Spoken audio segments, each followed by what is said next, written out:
파선한 믿음과 화인 맞은 양심, 이런 제목으로 말씀 전하도록 하겠습니다. 선한 싸움을 멈춰버린 파선한 믿음과 화인 맞은 양심, 무시무시한 표현들이지요. 파선한 믿음과 화인 맞은 양심. 그런데 언제 우리의 믿음과 양심이 이렇게 되느냐?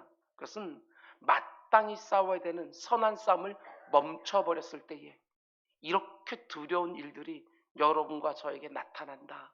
오늘 본문은 그렇게 말하고 있습니다.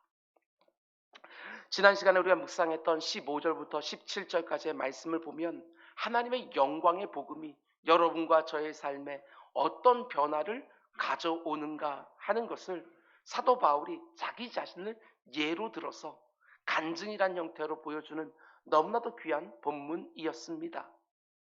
사도 바울은 이 부분을 시작하면서 15절 맨 앞부분에 미쁘다, 모든 사람들이 받을 만한 이 말이요, 이 복음이요, 이렇게 선언을 했는데, 미쁘다는 말이 어떤 뜻이라고 말씀을 드렸습니까? 믿을만하고 충분히 신뢰할 만해서 의심이나 논란의 여지가 없는, 이런 뜻입니다. 하나님의 영광의 복음을 제대로 받은 사람들에게는 반드시 나와 똑같은 변화가 일어난다는 것이지요. 그러면 어떤 변화가 일어난다고 바울이 말을 합니까? 가장 먼저 내가 얼마나 악한 죄인인지 그걸 깨닫게 된다고 이렇게 말을 합니다. 기억하실 텐데 사도 바울은 죄인 중에 내가 괴순이라 이렇게 고백하지요. 자기 자신을 놓고 다메섹 도상에서 부활한 주님을 만난 이후에 자신의 모든 것들, 자기에게 유익하던 모든 것들을 다 배설물처럼 버리고 오직 그리스도 안에서 발견되기를 사모하며 일평생을 다 복음을 위해서 드린 바울입니다. 3번의 선교 여행을 충성스럽게 마쳤고요. 그 과정에서 온갖 고난과 시련도 당했습니다. 많은 사람들을 주께로 돌아오게 하고 이곳저곳에 주님의 몸된 교회를 세우는 일에 힘을 다해서 헌신하고 이제 자신의 순교할 때가 다 된 줄 알고 자신이 일평생 들고 뛰었던 그 복음의 바톤을 젊은 목회자인 디모데에게, 자신의 영적 아들에게 지금 넘겨주고 있는 순간인데 자신을 가리켜 뭐라고 고백합니까? 나는 여전히 죄인 중에 괴수입니다. 내가 괴수였다 이렇게 말하는 것이 아니라 현재형으로 나는 여전히 죄인 중에 괴수입니다 이렇게 고백하는 것이지요. 우리 주님 죄인들을 구원하러 이 땅에 오셨는데 그 주님이 가장 필요한 죄인이 바로 저입니다 하고, 모든 죄인들 중에서 내가 가장 악하고 가장 어리석고 가장 못된 죄인입니다 이렇게 자신에 대해서 고백하는 것이지요. 어떤 면에서는 성경에 등장하는 모든 인물들 가운데 가장 성화의 최고봉에 올라있는 바울이 내가 죄인 중에 괴수라고 이렇게 고백하고 있는데, 여러분이나 저는 말할 것도 없지 않겠습니까? 바울보다도 더 못한 죄인 중에 괴수가 바로 저입니다 하는 고백이 나와야 될 텐데, 어느 순간부터 더 이상 내가 죄인이 아닌 것처럼, 더 이상 내 안에 하나님이 가증스럽게 여기는 것이 없는 것처럼 그렇게 뻔뻔하게 신앙생활할 때가 얼마나 많은지, 여러분에게서도 제 안에서도 그런 것을 볼 때가 얼마나 많은지 모릅니다.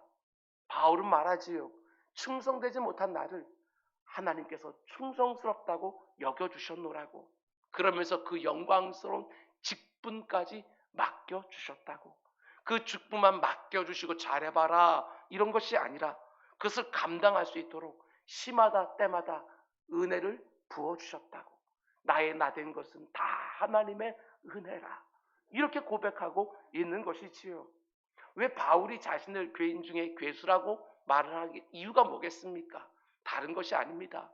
내가 받은 하나님의 은혜를 생각할 때마다 그 은혜는 저렇게 어마어마하게 큰데 그 가운데 속에 아무리 내가 최선을 다해서 헌신했다 할지라도 그것이 얼마나 초라한지, 얼마나 부족한지, 다른 사람들이 보게 되어지면 대단하다 이렇게 말할지 모르지만 내가 받은 은혜만 생각하게 되었으면 이것이 도대체 뭐라고 하면서 다 빚진 마음을 가지고 살았던 바울의 마음이 다 드러나지 않습니까? 하나님의 그 한량없는 사랑과 예수 그리스도의 그 넘치는 은혜만 생각하게 되어지면 부족하기 짝이 없는, 모자라기 짝이 없는, 여전히 악하기 짝이 없는 내 자신을 고백하고 있는 것이지요. 이 세상을 살아가는 거의 모든 사람들이 내가 얼마나 탁월한가, 내가 얼마나 출중하고 근사하고 괜찮은가, 이런 이야기만 하고 싶어 하는데, 하나님의 영광의 복음이 내 안에 쑥 들어오면 변화가 시작되어지는 것이지요. 내가 죄인입니다. 죄인 중에서도 괴수입니다. 내 자신을 바라보는 전혀 다른 눈이 열리기 시작하게 되어지는 거예요. 단지 겸손하게 내 자신을 낮춘다, 이 정도가 아니라 정말 자기를 그렇게 보는 전혀 새로운 눈이 열리는 것이지요. 여러분, 그런데 내 자신을 죄인 중에 괴수로 보는 눈이 열리게 되었으면 또 이런 변화도 따라오는 것을 보게 되었습니다. 이어지는 16절 말씀 보면, 그러나 내가 긍휼을 입은 까닭은 후에 주를 믿어 영생을 얻은 자들에게 본이 되게 하려 하심이라. 자기 얘기를 하면서 곧바로 이어서 다른 사람들 이야기를 하는 것을 보게 되어집니다. 죄인 중에 괴수인 나에게 하나님이 넘치는 은혜를 부어주신 이유는 나 한 사람만을 위한 것이 아니라 내 뒤에 주를 믿어 영생을 얻을 자들에게 본으로, 예로 보여주려 합니다. 이렇게 말하는 것이지요. 오늘 어버이 주일인데 우리 부모된 우리들에게도 똑같은 마음이 있기를 원합니다. 하나님이 내게 은혜와 긍휼을 부어주신 까닭은 나를 예로 삼아, 나를 본으로 삼아 예수 그리스도를 믿으며 이 땅을 산다는 것이 얼마나 복된지, 얼마나 영광스러운 것인지 내 자녀들에게, 우리 다음 세대에게 보여주기 위함이라 하고, 하나님의 은혜를 생각할 때마다 다른 사람들의 눈이 들어오게 되어지는 그 모습이요. 하나님의 영광의 복음이 내 안에 들어오면 내 자신을 보는 전혀 새로운 눈이 열릴 뿐만이 아니라 내 곁에 있는 다른 사람들을 보는 눈도 열리기 시작하는 것이지요. 반드시 이 단계로 가셔야 됩니다. 언제까지 내 자신만 바라보면서 신앙생활 할 수 있는지, 그렇지 않습니다. 내 자신이 얼마나 초라하고 여전히 악한 것들을 가지고 있다고 생각하게 되었으면 그 가운데 가난한 심령이 되어서 다른 사람들을 바라보는 눈이 바뀌어야 하지요. 다른 사람들의 눈에 티끌을 찾던 그런 모습 가운데 내 눈에 들보를 보고 나니까 아무런 말도 할 수가 없는, 다른 사람들은 잘 모르지만 내 안에 그 더럽고 추악한 걸 다 보게 되어지니까 그 어떤 사람을 바라보더라도 나보다 더 나은 사람으로 보게 되어지는 그 변화된 눈, 그것을 우리가 가져야 되는 것이지요. 제가 늘 말씀드리는 것처럼 어머니 모태에서 나올 때부터 죄를 가지고 태어나는 우리 인생들의 가장 대표적인 특징이 뭐라고요? 그게 바로 자기중심성 아닙니까? 뼛속까지 깃들어 있는 자기중심성. 가르쳐주지 않아도 사람들은 아주 철저하게 여기에 매이기 시작합니다. 나를 가장 중요하게 생각하고 모든 일을 중심에 나를 딱 세워놓고 바라보고 해석하는 것이지요. 그런데 하나님의 그 영광의 복음이 들어와서 내가 얼마나 무자격하고 부적절하고 죄인가를 깨닫게 되어지면 그런 나에게 하나님이 값없이 한없는 은혜를 베풀어 주셨다는 것을 깨닫기 시작하면 틀림없습니다. 내 자신에게만 집중되었던 눈이 비로소 내 옆에 있는 사람들에게 향하기 시작하는 것이지요. 은혜를 경험한 그 중심을 가지고 은혜로 다른 사람들을 대하기 시작하는 변화, 이런 변화 지금 누리고 있으십니까? 이게 끝이 아닙니다. 이내 또 다른 변화가 따라온 것을 보게 되지요. 나를 바라보는 눈이 바뀌고 다른 사람들을 바라보는 눈이 바뀌고 그 변화를 경험하게 되었으면 이제 내 눈이요 한 곳으로 쫙 집중되기 시작하는데, 그곳이 어디겠습니까? 당연합니다. 오직 하나님 한 분께로 딱 집중되기 시작하는 거예요. 내 시선이 하나님께로만 딱 집중되면서 하나님이 나를 어떻게 보실까? 다른 사람들을 대하고 있는 나를 하나님이 어떻게 보실까? 무엇을 하나님이 기뻐하실까? 지금 이 상황에서 하나님께서 내게 기대하시는 것은 무엇일까? 하고 내 모든 시선이 하나님께로만 집중이 되어지는 거예요. 지난 시간에 우리가 미처 보지는 못했지만 17절 말씀에서 바울은 이렇게 하나님을 고백합니다. 영원하신 왕, 곧 썩지 아니하고 보이지 아니하고 홀로 하나이신 하나님께 모든 존귀와 영광이 영원 무궁토록 있을지어다. 아멘. 하나님을 그가 어떻게 고백합니까? 영원하신 왕, 곧 썩지 아니하고 보이지 아니하고 홀로 하나이신 하나님, 이렇게 고백하는 거예요. 영어 성경으로 보게 되었으면 좀 더 명확하게 알 수 있습니다. 우리가 믿는 하나님은 어떤 분이시냐? 이터널, 영원하신 하나님, 영원부터 영원까지 언제나 존재하시는 하나님, 임모럴, 썩지 않으시는, 영원히 변하지 않으시는 하나님, 인비저블, 눈에 보이진 않지만 눈에 보이는 그 어떤 것보다도 더 분명하게 그분의 임재가 느껴지는 하나님, the only God. 아무리 이 세상에 많은 사람들이 온갖 신들이 있다고 그 이름을 쏟아낸다고 할지라도 오직 한 분 하나님밖에 없는 참되신 하나님, 이렇게 바울이 고백하고 있는 거예요. 잘 보십시오. 이 고백이 얼마나 놀라운지. 하나님이 영원하신 분이기 때문에 우리에게 어떻게 해주실 수 있습니까? 우리에게 영원한 생명을 주실 수 있는 것이지요. 본인도 영원하지 않으면서 우리들에게 영생을 약속한다? 그건 거짓말이지요. 본인이 영원토록 존재하시니까 우리들에게 늘 함께 계시다고 말씀해 주시면서 영원한 생명, 영생을 주실 수 있는 것이고, 하나님이 변함이 없으신 분이시기에 그분의 말씀 한마디 한마디를 믿고 의지할 수 있는 것이고, 하나님이 보이지 않기 때문에 오히려 모든 것에서 발견되어지는 무소부재하신 분이 되시는 것이고, 오직 하나님 한 분만이 살아계신 참 하나님이시기 때문에 그분을 믿고 따르는 것이 절대로 헛되지 않은, 이분이 바로 우리가 믿는 하나님이셔요. 여러분과 제가 믿는 하나님이 이런 분이라는 것을 정말 진실되게 믿습니다, 아멘 하실 수 있습니까? 하나님이 이런 분이라는 것을 정말 믿는다면 이렇게 유한한 내가, 이렇게 변덕스러운 내가, 이렇게 그냥 눈에 그냥 모든 더러운 것들까지, 추한 것까지, 약한 것까지 다 드러나는 내가, 지극히 많은 인생들 가운데 n분의 1일 수밖에 없는 내가 그 하나님을 향하여 마땅하고 당연한 반응은 뭐가 되겠어요? 오직 그분께만 존귀와 영광을 돌리며 살아가는 것, 그게 마땅한 거 아니겠어요? 그 사도 바울은 이렇게 고백하는 것입니다. 영원하신 왕, 곧 썩지 아니하고 보이지 아니하고 홀로 하나이신 하나님 하고 끝내버리는 것들이 아니라 그 하나님을 깊이 묵상하다 보니까 모든 존귀와 영광이 영원 무궁하도록 있을지어다, 아멘 하고 찬송이 터져나오는 거예요. 하나님이 영원하시고 변치 않으시고 어디나 계시고 오직 한 분이신 하나님이라고 내가 진실되게 고백하고 있다면 그 마땅하고 당연한 반응은 뭐가 되느냐? 한마디로 말하면 그게 바로 예배인 거예요. 그분께 합당한 존귀와 영광을 돌리며 살아가는 것이지요. 이 자리에 모여서 그분을 예배하고 삼도와 일도로 흩어져서 그분을 또 예배하면서 살아가는 거예요. 내가 있는 모든 자리에서 내가 하는 모든 일들을 다 가지고 하나님께 모든 존귀와 영광을 돌리며 살아가는 것, 뭔가 대단한 일을 하는 것이 아니라 고린도전서 10장에 나오는 말씀처럼 먹든지 마시든지 무엇을 하든지 그분께 영광, 이것이 하나님을 영화롭게 하는 것인지 그분의 이름의 영광을 가리는 것인지 늘 그것만 따지면서 내 호불호와 상관없이, 내 감정과 상관없이, 나의 유불리와 상관없이 하나님께만 영광이 된다고 한다면 뭔가를 할 수도 있고 뭔가를 안 할 수도 있고, 이게 진정한 예배자의 모습 아니겠습니까?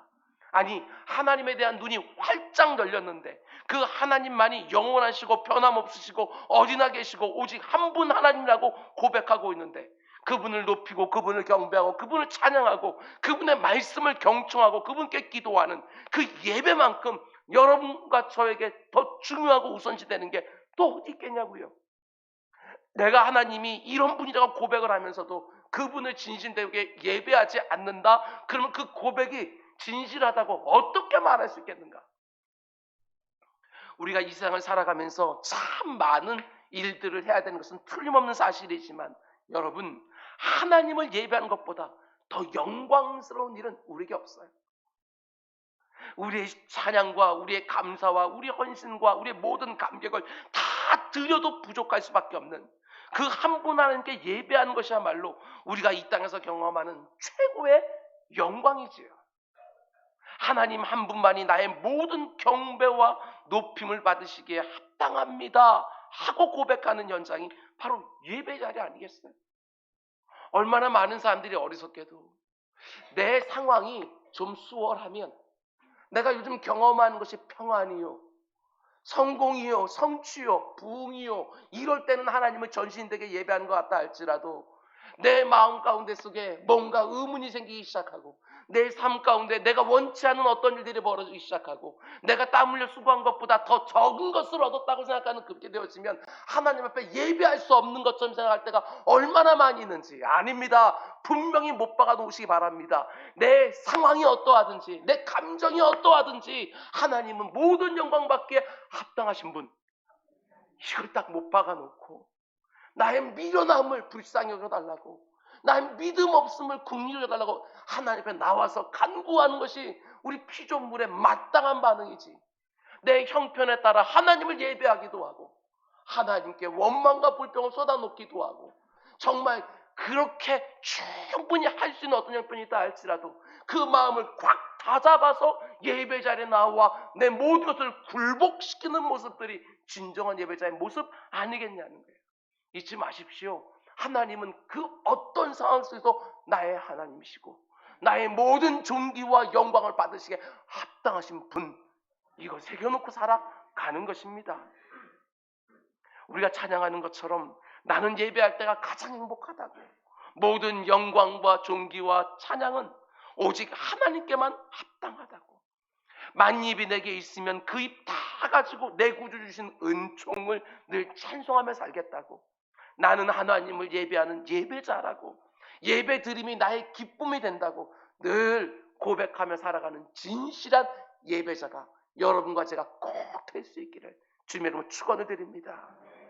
여러분, 이렇게 사도 바울이 하나님의 그 영광의 복음과 그 복음이 만들어내는 변화에 대해서 말한 다음에 이제 디모데에게, 자신의 영적 아들에게, 그리고 여러분과 저에게 아주 중요한 명령 하나를 하는 것을 보게 되어집니다. 18절, 아들 디모데야, 내가 네게 이 교훈으로서 명하노니 전에 너를 지도한 이 예언을 따라 그것으로 선한 싸움을 싸우며. 굉장히 중요한 말을 합니다.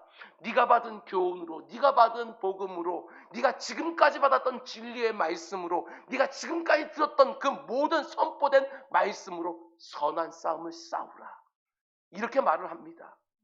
많은 사람들은 우리가 믿는 기독교가 내 자신을 바라보는 눈의 변화, 다른 사람들을 바라보는 눈의 변화, 하나님을 바라보는 눈의 변화, 이런 이야기만 하고 끝난 걸 생각하지만 성경은 절대로 그렇게 말하지 않습니다.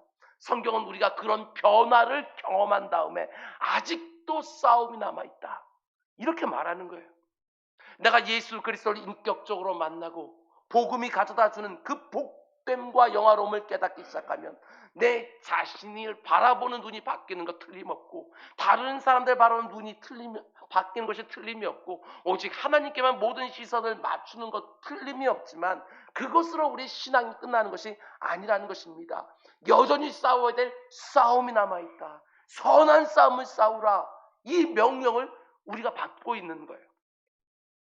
우리 믿음의 선배들은 하나님이 내게 주신 복음과 거기에 합당한 삶을 살기 위해서 참 많은 영적 싸움을 치열하게 했던 거 보게 되었습니다. 믿지 않는 가족들 사이에서 먼저 신앙생활을 하면서 그 가운데 그 신앙 지키겠다고 또 다른 믿지 않는 배우자, 믿지 않는 부모, 믿지 않는 그 자녀들에게 복음 전하겠다고 얼마나 영적 싸움을 치열하게 했는지 몰라요. 모든 것이 넉넉하지 않은 그 시절에 먹고 사는 것 하나도 너무나도 버거운데 그 가운데 속에 정말 하나님 제대로 예배하고 싶고 그 가운데 주님의 몸된 교회를 섬기고 싶어서 그 지친 육신 붙들고 얼마나 씨름씨름하며 싸웠는지 몰라요.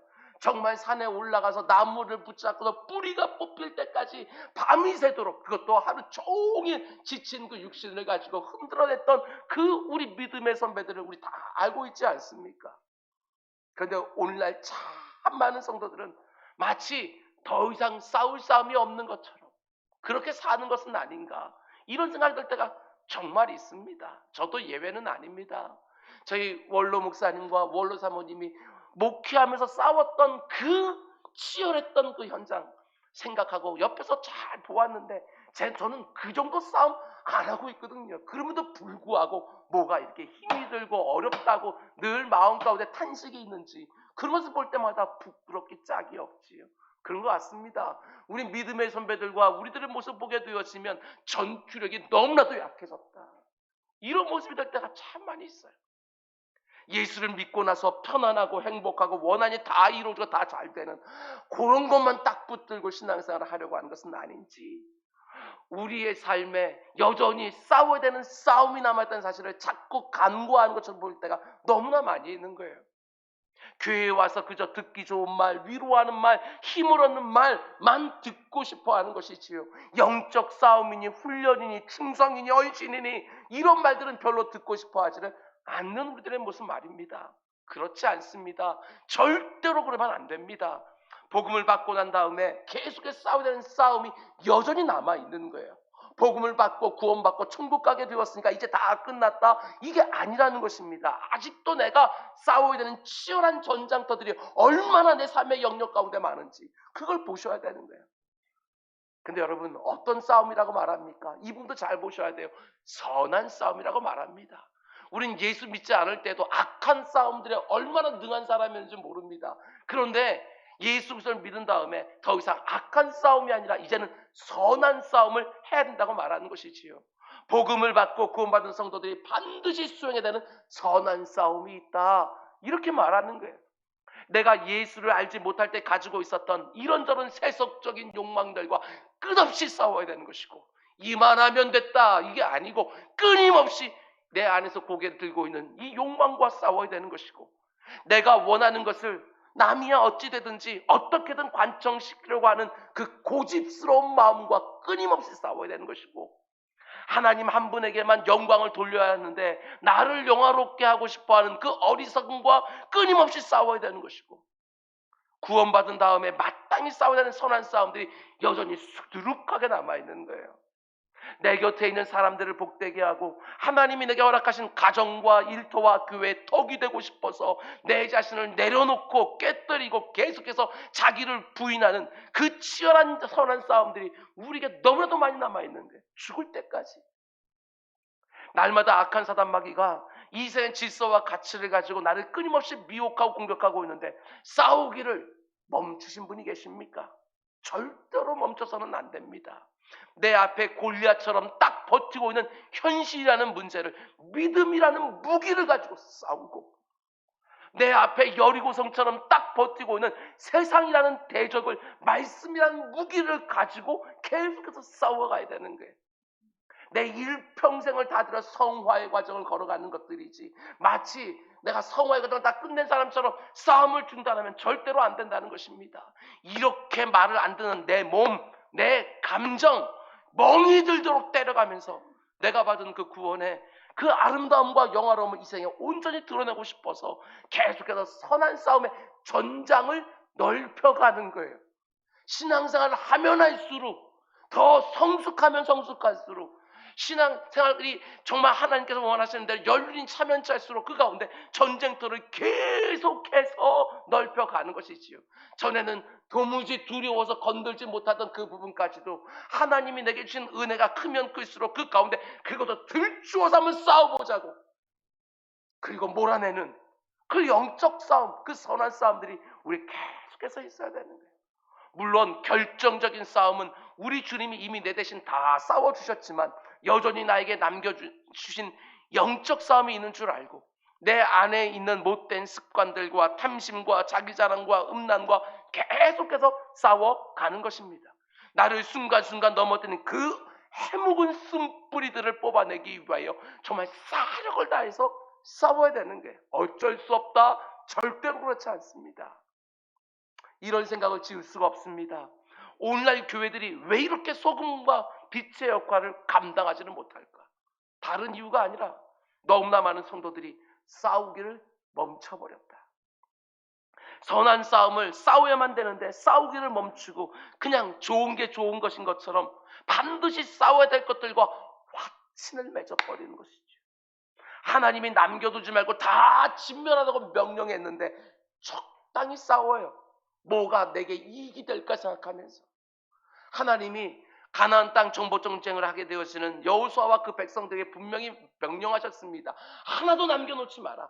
그 모든 것들이 나중 남겨놓으면 너를 찌르게 될 것이다 라고 분명히 말씀했는데도 불구하고 딱 보니까 저들을 살려놓고 노예로 쓰면은 우리에게 훨씬 더 유익할 것 같으니까 그 가운데 일련의 사람들을 남겨놓는, 그렇게 남겨놓다 보니까 그들이 다시 강성해져서 이스라엘 백성을 찌르기 시작하는 사사시대가 열리는 그 안타까운 모습을 우리가 보지 않습니까? 싸워야 될 때 싸워야 되는데 적당히 싸우는 거예요. 그러다 보니까 아무리 세월이 흘러도 늘 그 자리에 있는 것이지요. 이렇게 말하고 싶은 분들이 있을지 모르겠습니다. 목사님, 저도 나름대로 싸우고 있습니다. 지금 이 시험과 이 고난과 이 유혹과 이 두려움과 이 회의감과 이 불신과 저도 싸우고 있습니다. 여러분, 그런데 묻고 싶습니다. 어느 정도로 싸우고 있습니까? 어느 정도로? 히브리서 기자는 이렇게 말합니다. 너희가 죄와 싸우되 아직 피 흘리기까지는 대항하지 않고 있구나. 어때요? 이 정도로 싸우고 있으십니까? 정말 피 흘리기까지 사력을 다해서 싸우고 또 싸워야 되는데 싸우질 않고, 그러니까 내 안에 있는 그 악한 죄성이 이런저런 상황과 딱 확신을 선포하면서 구원받은 성도들에게 요구되어지는 그 아름답고 성결한 삶이 도무지 드러나질 않는데, 여러분 절대로 가볍게 생각하면 안 됩니다. 적당히 싸우고 멈춰버리면 때가 되면 내 삶에 수많은 골리앗들이 달려들기 시작하는 거예요. 그때 싸워서 딱 치워버렸으면 더 이상 문제가 되지 않을 것들도 적당히 싸우고 멈춰버리면 나중에는 정말 큰 싸움을 많은 대가를 치르면서 해야 되는 거예요. 환경에 따라, 감정에 따라, 내 곁에 있는 사람들의 말 한마디 한마디에 따라 너무나 쉽게 흔들리는 내 자신 그냥 내버려 두지 마라. 우리 가정 가운데 속에 여전히 싸워야 될 것이 있음에도 불구하고 그 싸워야 될 걸 들춰내게 되어지면 그 가운데 속에 또 시끄러워지니까 이렇게 덮어놓고 있습니까? 아니요, 절대로 그렇지 않아요. 오늘 어버이주일인데 우리 부모들이 그거 싸워서 완전히 제압해 놓지 않으면 우리 자녀들이 훨씬 더 많은 대가를 치르면서 거기서 영적 전쟁 벌여야 돼. 우리가 싸워야 될 싸움들을 하면서 그 가운데 속에 우리 세대에서 그것을 싹 치워버려야 우리 자녀들이요 그 가운데 또 다른 싸움들을 감당할 수 있는데, 부모가 남겨놓은 것까지 붙들고 또 싸워야 되니까 훨씬 더 교묘해지는 이 세상 공격 앞에서 우리 자녀들이요 그 가운데 퍽퍽 나가 떨어지지 않겠냐고요. 교회도 마찬가지입니다. 지금 이 자리에 있는 부모 세대에 있는 우리들이 싸워야 될 싸움들을 감당해주고 감당해야 될 것들을 감당해야 그 가운데 우리 다음 세대들이 더 이상 그 싸움은 안 하게 될 것이고 그 일을 감당하는 것이 아니라 정말 부흥의 세대로서 뭔가 할 텐데, 우리가 싸우기를 멈춰버리면 그거 다 다음 세대들에게 다 고스란히 다 밀어넣는 거예요. 여러분, 싸우기를 다시 시작하십시오. 하나님이 내게 주신 구원의 감격과 예수 믿는 성도들에게 허락하신 기쁨과 평안과 확신과 소망을 절대로 빼앗기지 않도록 주님이 됐다 말씀하실 때까지 선한 싸움을 끝없이 지속하는 우리 모두가 다 될 수 있기를 주님으로 축원을 드립니다. 여러분, 그런데 우리가 선한 싸움을 싸울 때 어떤 일들이 벌어집니까? 아니, 우리가 선한 싸움을 싸우기를 멈춰버리면 어떤 일들이 생깁니까? 그 19절 말씀입니다. 믿음과 착한 양심을 가지라. 어떤 이들은 이 양심을 버렸고 그 믿음에 관하여는 파선하였느니라. 여기서 말하는 어떤 이들, 거기에 내가 속하지는 않을지 두렵고 떨림으로 이 말씀을 받으셔야 됩니다. 어떤 학자들은 이 구절을 이렇게 해석하기도 합니다. 성도는 무엇을 가지고 싸워야 되느냐? 믿음을 가지고 싸우고 착한 양심을 가지고 싸워야 선한 싸움이 된다. 참 좋은 해석이에요. 얼마든지 가능한 해석입니다. 그런데 저는 또 다른 해석이 더 낫다고 생각을 합니다. 내가 선한 싸움을 계속 수행하게 되어지면 내게 어떤 일이 벌어지는가? 내 안에 있는 이 믿음이 지켜진다. 착한 양심을 보존할 수 있다. 이렇게 해석하는 거 저는 훨씬 더 좋은 해석이라고 생각을 해요. 뒤집어서 말하게 되어지면 내가 선한 싸움을 멈춰버리면 어떻게 되지요? 19절은 분명히 말합니다. 믿음에서 파선하고 만다. 이게 얼마나 두려운 말이에요. 믿음에서 파선한다는 게 여러분 어떤 뜻입니까? 믿음의 모양은 분명히 있는 것 같은데 그 믿음이 깨져 있는 거예요. 바깥에서 볼 때는 멀쩡해 보이는데 깨진 부분에서 물이 다 스며들고 있는 거예요. 평소에는 물에 잘 떠 있는 것 같은데 깨진 부분에 물이 다 스며들고 있기 때문에 결정적인 순간에는 아무런 작동도 하지 못하는 믿음, 그게 바로 파손한 믿음의 특징이에요. 두렵지 않습니까? 파손한 믿음. 바깥으로 볼 때에는 멀쩡해 보이는데 결정적인 중요한 순간에는 작동을 하나도 안 하는 믿음. 내가 믿음이 있다고 틀림없이 고백은 하고 있지만 그 어떤 역사도 일으키지를 못하는 믿음. 이게 바로 파선한 믿음이에요. 근데 왜 내 믿음이 이런 상태가 됩니까? 틀림없습니다. 계속해서 선한 싸움을 하고 있어야 그때그때 경성하고서 그 믿음을 점점 더 견고하고 점점 더 예리하게 사용할 수 있을 텐데 싸움을 멈춰버리니까 지금 내 믿음의 상태가 어떤지조차도 모르는 것이지요. 지금 내 신앙생활에 계속해서 물이 스며들고 있는데 그걸 모르고 있다가 결정적인 순간에 믿음을 사용하러 딱 끄집어냈는데 조금도 작동을 하지 않는 거예요. 골리앗이 나타났는데 딱 꺼냈는데 아무것도 할 수가 없고 여리고성이 앞에 버티고 있는데 믿음을 사용하려고 해도 더 이상 효력이 없는 이런 안타까운 상황이 얼마든지 있을 수 있다는 거예요. 마치 사사시대에 있었던 삼손의 경우와 같이 블레셋 군대가 자기의 몸을 꽁꽁 묶었는데 그것들을 가지고 끊어낼 힘이 없는 거예요. 자기 힘이 없어진 것조차도 몰랐어요. 그런데 성령 하나님을 의지하지 않으니까 그 힘이 다 사라졌는데 자기만 모르고 있는 이 안타까운 상황. 결국엔 두 눈이 다 뽑혀서 그들의 놀이개감이 되어지는 이 안타까운 상황 말입니다. 예수 그리스도를 나의 구주로 영접하고 큰 기쁨과 감격으로 신앙생활을 멋지게 딱 출항을 했는데 물이 스며들고 있는 거예요. 점점 가라앉고 있는데 그걸 전혀 인지하지를 못하는 거예요. 여러분, 내 자신은 어떠한지 꼭 점검하셔야 됩니다. 지금 내 믿음의 상태를 정직하게 점검해야 그 믿음이 정말 필요한 결정적인 순간에 제대로 싸울 수 있어요. 예수님이 자신의 제자들과 함께 배를 타고 가실 때 거센 바람이 막 불어닥치고 바닷물이 막 성나게 뛰놀기 시작하니까 그 갈릴리 바다에서 어릴 때부터 자라났던 그 제자들이요 심히 두려워하며 소리치기 시작합니다. 주여, 우리가 죽게 되었나이다. 주님, 이러다 우리 다 죽겠습니다. 그러자 주님이요 그 잠에서 깨어나셔서 안타까워하시며 책망하십니다. 얘들아, 너희 믿음이 도대체 어디 있느냐? 영어성에 보게 되었지만 Where is your faith? 네 믿음이 도대체 어디 갔는지 좀 찾아봐. 이 말하는 거 아니겠어요? 전에 내가 이런 기적 저런 기적 했을 때 너희들 마음 가운데 믿음이 생기지 않았냐고. 이런 말씀 저런 말씀 들을 때 너희 안에 믿음이 들지 않았었냐고. 근데 그 믿음 도대체 어디 있느냐? 지금 그 믿음이 필요한데 그 믿음 도대체 어디 갔느냐고. 우리 주님께 추궁하시는 거예요.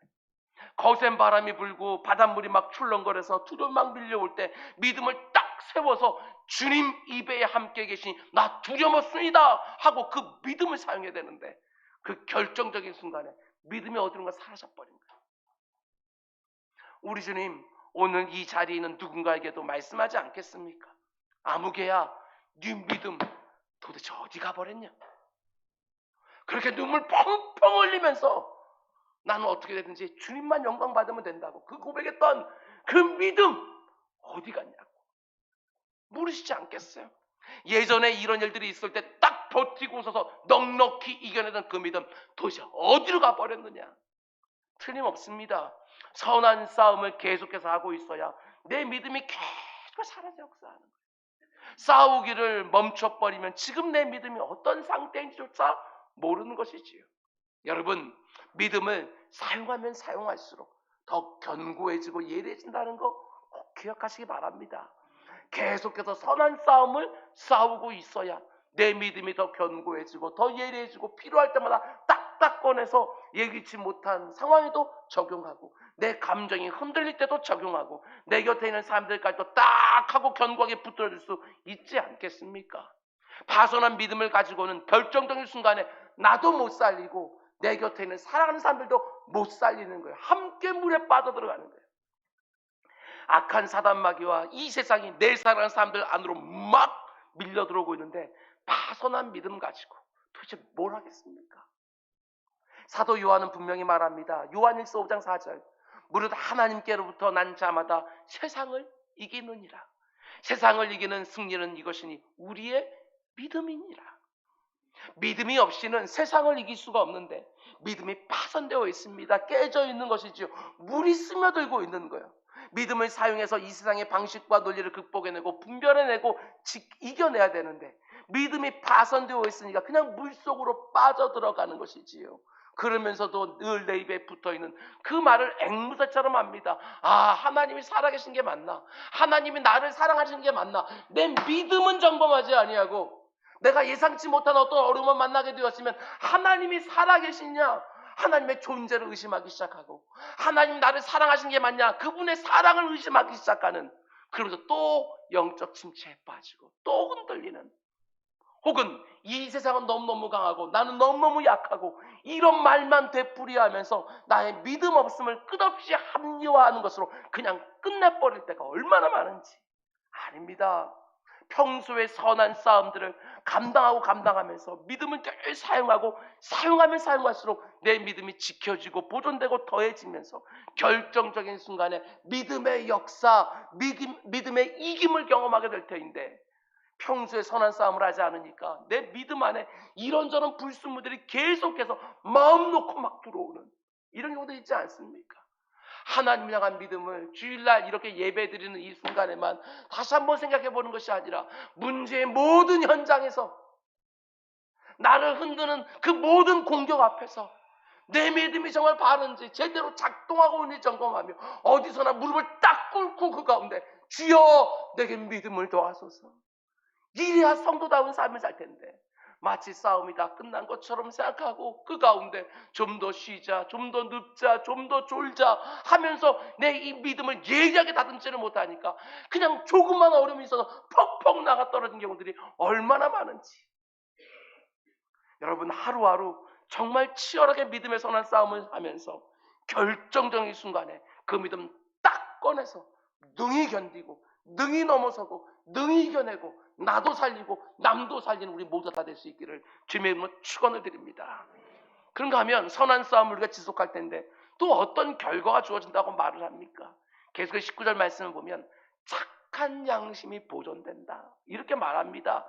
선한 싸움을 계속해서 수행하고 있으면 착한 양심을 보존할 수 있다. 여러분, 양심이 뭐라고 말씀을 드렸습니까? 두 주 전에 보았지요. 기준을 딱 정해놓고 그 기준에 따라서 행하고 싶어하는 경향성, 그게 바로 양심인 거예요. 근데 여러분과 제가 평소에 선한 싸움을 멈춰버리면 그 양심이 어떻게 됩니까?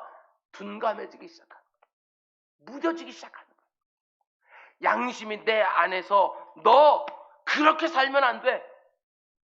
네가 구원받은 성도로서 그렇게 살면 절대로 안 돼. 소리를 지르는데 내가 그 양심을 어떻게 합니까? 마음 한쪽 귀퉁이로 쭉 밀어놓습니다. 양심이 자꾸 소리를 치니까 내가 불편해하면서 그저 한쪽으로 슬쩍하고 치워버리는 것이지요. 혹은 내 안에 있는 양심이 그렇게 소리를 지를 때 때로는 내가 더 크고 더 거칠게 그 양심을 향해서 소리치는 거예요. 조용히 해라. 이 세상은 네가 말하는 것 같지 않아. 이제 더 이상 나는 그렇게 안 살 거야. 내 양심이 점점 죽어가는 거예요. 그 말 한마디 한마디에. 양심을 거스리는 그 삶을 과감하게 선택하기 시작하게 되었으면 어느 순간부터는 그 양심이 내게 아무런 말도 안 해요. 그게 바로 성경이 말하는 활맞은 양심, 기능하지 못하는 양심. 여러분과 제가 살아가는 이 사회를 한번 보시기 바랍니다. 얼마나 착한 양심이 급소하게 사라지고 있는지 정말 다 느껴지지 않습니까? 장애인 콜택시 운전기사가 4명의 중증 장애인을 성추행하고 자기 아들의 이름으로 미혼 행세를 하면서 결혼 약속까지 한 여인에게 억대의 돈을 뜯어내고 또래 중학생을 모텔로 그냥 불러내서 20cm짜리 그 문신을 강제로 새겨놓고 그 부모의 마음이 얼마나 기가 막히겠어요. 이런 류의 뉴스들이요 매일매일 쏟아져요. 매일매일. 제가 살면 기사만 검색해서 그렇지 여러분이 잘 아는 것처럼 정치면, 경제면, 문화면, 국제면 검색하게 되어지면 온 세상이 난리도 아닙니다. 양심이 둔해지고 있는 거예요. 사람들의 양심이 얼마나 무뎌졌는지, 내 안에서 양심이 거듭거듭 안 된다고, 그건 아니라고, 그러면 너도 다치고 다른 사람도 다친다고 아무리 소리를 질러도 그저 그렇게 하는 내 자신을 너무나 쉽게 합리화시키면서 악하고 그 추하고 잔인하고 어리석은 짓들을 계속 쏟아내는 이 세상이 아닙니까? 도무지 교양과 품위는 어디 갔는지 모르겠고, 배려와 따뜻함은 찾아보기 어려운 이런 시대에 사람들마다 다 자기 논리만 딱딱 내세우면서 남들이 무슨 말 하든지 내 주장만 관철시키려고 하는 이렇게 어리석은 시대에 우리 성도들마저도 착한 양심이 무디어지면 과연 이 세상이 어떤 꼴이 되겠냐고. 여러분과 저는 그것도 그냥 양심이 아니지 않습니까? 우리는 그 양심과 비교할 수 없는 신앙 양심을 가지고 있지 않습니까? 신앙 양심. 그저 밖으로 드러나지만 않으면 되는 그 정도 수준의 양심이 아니라 내 마음 중심까지도 들여다보시는 하나님 앞에서 살아가는 그 신앙 양심, 그걸 느끼면서 살아야 되는 성도 아닙니까? 여러분, 선한 싸움 절대로 멈추지 마십시오. 그래야 내 안에 있는 신앙 양심이 쌩쌩하게 역사하면서 하나님과 사람 앞에서 착한 양심으로 이 세상을 섬길 수 있는 거예요. 하나님의 한량없는 사랑을 알고 우리 주님의 십자가 대속의 은혜를 경험한 여러분과 제가 믿음과 착한 양심을 가지고 이 시대를 다른 눈으로 보고 다른 방식으로 살아내지 못하면 이 세상에 무슨 소망이 있겠어요? 우리마저 그렇게 사는데, 우리는 그렇다 치고 내 사랑하는 자녀들과 우리 다음 세대가 살아가게 될 이 세상이 도대체 어떻게 되겠는가? 여러분, 싸워야 되는 때입니다. 하나님이 여러분과 제 손에 들려주신 진리의 검을 손에 딱 들고 우리 주님 이 땅에 다시 오셔서 이제 그만 싸워도 된다, 이제는 쉬어도 된다 말씀하실 때까지 싸우고 또 싸워야 되는 것이지요. 선한 싸움을 싸우기를 여러분과 제가 멈춰버리면 세상의 이 악한 흐름을 누가 멈추게 할 수 있겠어요? 충분히 이해는 되어도 절대로 지면 안 되는 싸움들이 얼마나 많은지 몰라요. 다시 말씀드립니다. 충분히 이해는 되어도 절대로 지면 안 되는 싸움들이 얼마나 많은지 몰라요. 끊임없이 싸우면서 우리의 믿음이 더욱더 견고해지고 예리해지고 우리의 신앙 양심, 우리의 착한 양심이 상승하게 살아서 역사하는 우리 모두가 꼭 될 수 있기를 주님으로 축원드립니다.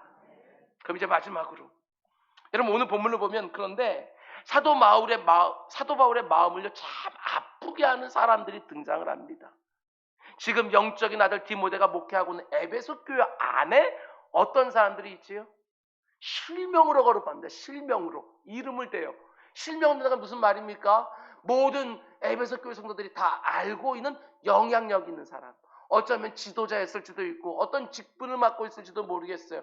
아니면 많은 사람들에게 본이나 예가 되어지는 사람인지도 모르겠어요. 실명으로 언급되어 있어요.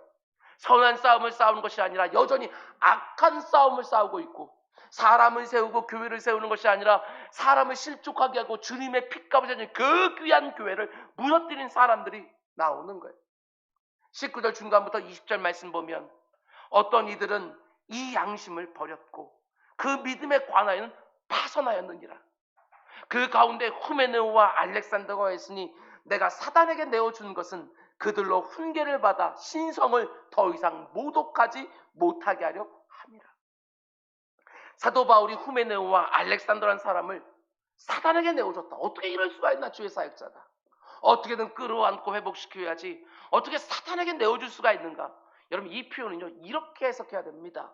교회 공동체 일정 기간 못 나오도록 공적으로 질의하여 내보냈다, 이렇게 보셔야 돼요.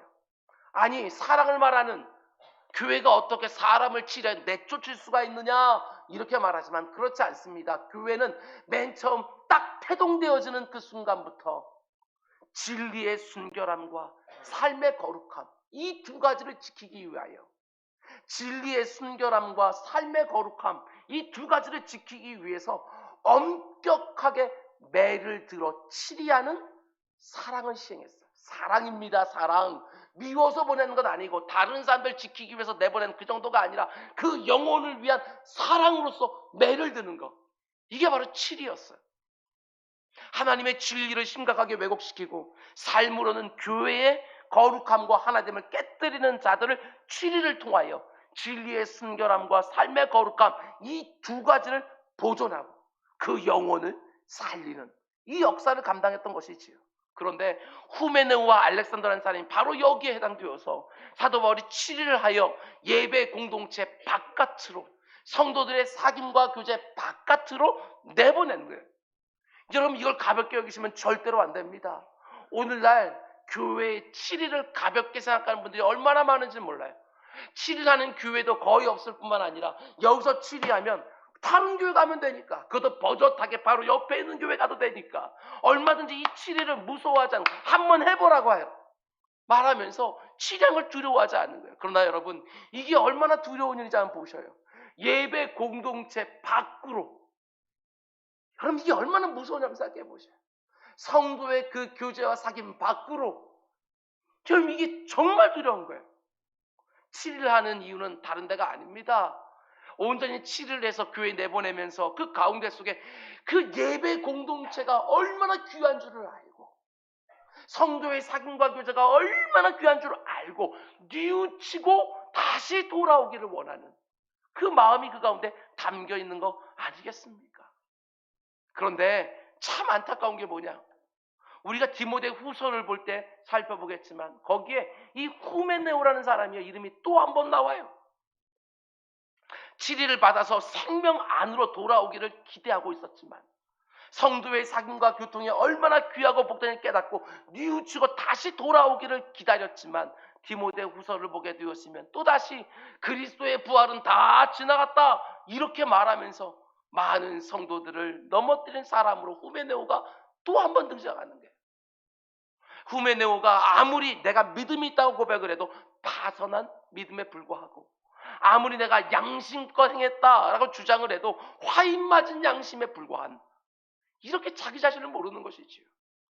여러분, 이 자리에 있는 모든 분들이 내게 여전히 남아있는 선한 싸움이 있는 줄 알고, 내 안에 남아있는 헛된 욕망과 탐심과 자기중과 싸우고, 이런저런 감정의 변화와 싸우고 현실의 문제와 꼭 싸워야 되는 거예요. 싸우기를 멈추지 말고 절대로 지지도 말고 오직 하나님만 예배하며 살지 않고 내 자신을 예배하며 살고 싶어하는 마음과 싸우고, 남을 유익하게 하는 것이 아니라 지극히 나에게 이익이 되는 방식으로 살려고 하는 그 어리석음과 싸우면서 세월이 지나면 지날수록 믿음은 더욱 견고해지고 양심은 더욱더 착해지고, 이것이 우리가 바라는 바 아니겠습니까? 이번 주에 또 구역예배 이 설교 말씀 가지고 나누게 될 터인데, 우리 가정에서 여전히 싸워야 되는 도드라지는 영역이 어딘지, 내 심령 안에서 내 삶 안에서 여전히 싸워야 되는 영역들이 어디가 있는지, 하나님께서 이 설교 말씀을 통해서 어디를 꽉 찍어서 나에게 가르쳐 주셨는지 그것도 나누시면서, 혼자 싸우는 것이 아니라 함께 싸우고, 혼자서 몸부림치는 것이 아니라 옆에 있는 사람들이 지지해주고 응원해주고 격려해주면서 그 싸움을 감당하는 공동체, 그게 바로 하나님이 원하시는 교회 모습 아니겠습니까? 여러분, 싸우기를 멈추신 분들이 있습니까? 다시 싸우기 시작하십시오. 전에는 분명히 내 안에 믿음이 있었던 것 같은데 요즘 내 믿음이 어디에 있는지 잃어버리신 분이 계십니까? 어디서 내 믿음이 떨어졌는지를 점검하고 기필코 되찾으시기 바랍니다. 요즘 내 양심이 나를 향하여 끊임없이 소리를 치고 있는 것을 다 듣고 있으면서도 귀를 막고 애써 외면하는 분이 계십니까? 이제 그만 고집 부리시고 그 양심의 소리에 속히 반응하시기 바랍니다. 여러분과 저의 믿음이 파선한 믿음이 되지 않도록, 여러분과 저의 양심이 화인 맞은 양심이 되지 않도록 늘 깨어서 내 믿음과 양심을 지키고 보존하면서 이 어그러지고 병든 시대를 살아가는 수많은 사람들을 살리고 치유하며 살고 싶다고 하나님께 다시 한번 은혜를 간구하는 우리 모두가 될 수 있기를 주님의 이름으로 축원을 드립니다. 우리 기도하겠습니다. 사랑의 주님, 나 하나 제대로 살리지 못하면서 다른 사람 살리겠다고 나서는 것들이 아니라 나도 살리고 다른 사람도 살리는 일들을 같이 병행하면서 그 가운데 나도 살고 남도 살게 되어서는 이 멋진 일들이 우리 주변에 계속 일어날 수 있도록 주님 인도하여 주시옵소서. 아버지, 이 땅 가운데 속에 정말 확신이 없이 늘 무엇인가에 쫓기며 불안해하는 사람들이 얼마나 많은지 모릅니다. 병든 영혼들이 얼마나 많은지 모릅니다. 양심의 화인을 맞아서 아무리 다른 사람들의 얘기를 듣지 못하는 어리석은 심령들이 얼마나 많은지 모릅니다. 내 주 아버지 하나님, 주의 사랑하는 성도들이 이제 세상으로 쑥 하고 곳곳으로 들어갈 텐데 아버지 하나님, 선한 싸움을 내 삶에서 싸우고 내 가정에서 싸우고 내 삶터에 싸우다가 하나님이 내 눈에 보여주는 그 영혼들 제대로 잘 섬기고 치유하는 일에 쓰임받는 모든 성도들 다 될 수 있도록 주님 인도하여 주시옵소서. 내 형편이 어떠하든지 하나님은 내 찬양과 영광과 존귀를 다 받으시기에 합당하십니다 하고 어디서나 예배하는 자들로 늘 발견될 수 있도록 인도하여 주시옵소서. 이 모든 말씀 예수님의 이름으로 기도드렸습니다. 아멘. 아멘.